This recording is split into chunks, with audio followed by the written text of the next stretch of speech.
El dia més important de la festa major, el dia 27, el dia de Santa Juliana i Santa Semproniana, les autoritats, acompanyades del seguici, van cap a l'ofici de Santa Maria. Endavant, Joana! I és així, les autoritats i el seguici està a punt de sortir.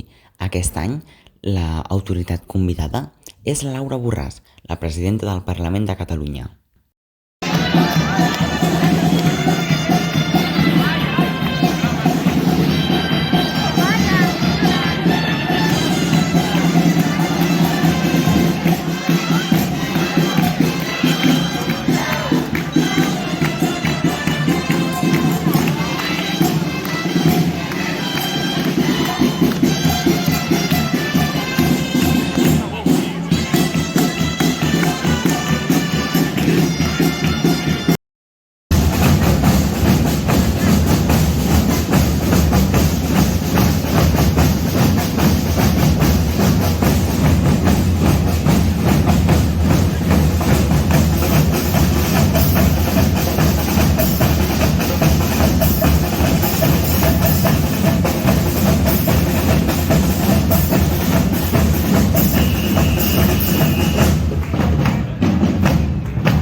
I nosaltres ens veiem a la 1 a la sortida d'ofici i a la desfilada.